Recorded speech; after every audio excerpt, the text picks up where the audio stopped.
কাল থেকেই সবারই একটু জানার ইচ্ছা ছিল যে আমি সত্যি কোথায় গেছিলাম।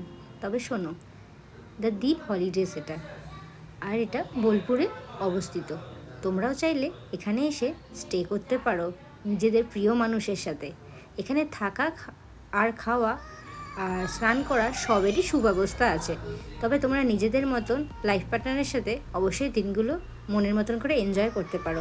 আমরা তবে ওখানে থাকিনি, তবে সুইমিং করেছি। আর ওখানে যে রেস্টুরেন্টটা আছে মাছে ভাতে বাঙালি, তোমরা কিন্তু অবশ্যই এখানে ট্রাই করতে পারো। খাবার এত সুস্বাদু খেতে, খাবার যে বলার বাইরে। আমরা 4 রকমের মাটন ট্রাই করেছিলাম, তবে মাটনের দেখবে পিকটা ছবি তোলা হয়নি, সবার এত পরিমাণে খিদে পেয়ে গেছিলো। তবে আমি তোমাদের সাথে মেনুগুলো শেয়ারও করলাম, পাশে দামগুলো লেখা আছে, তোমরা অবশ্যই দেখতে পারো। আর ভেটকিরও পাতুরি আমরা নিয়েছিলাম। তবে আমার প্রত্যেকটা রান্নাই ভীষণ ভালো লেগেছিলো, অল্প অল্প করে ট্রাই করেছিলাম। তোমরা এখানে প্রিয় মানুষদের সাথে এসে বা নিজেদের যাকে ভালোবাসার মানুষ আছে তার সাথেও এসে এখানে সময় কাটাতে পারো। খুবই নিরিবিলি, আমার তো ভীষণ ভালো লেগেছে। আমি আসলে আরেকবারও এখানে আসবো। আর ভিডিওগুলো বানিয়ে দিচ্ছিল বোন। আর এসে আবার দেখো, বাজার কলকাতাও গেছিলাম, বোন একটু শপিং করলো। মানে রেস্ট কিছুই আর নেওয়ার প্রয়োজন বোধ করিনি।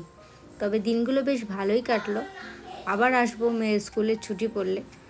আর এই মেমোরিজগুলো নিয়ে বাড়ি ফিরবো। কাল বাড়ি চলে যাব, খুবই মনটা খারাপ। মেয়ের তো যাওয়ার ইচ্ছা নেই, তবে পড়াশোনার জন্য তো চলে যেতেই হবে, কিছু করার নেই। নিজেরও সংসারের অনেকটাই কাজ আছে। আর কি বলবো, সবাই ভালো থেকো, সুস্থ থেকো।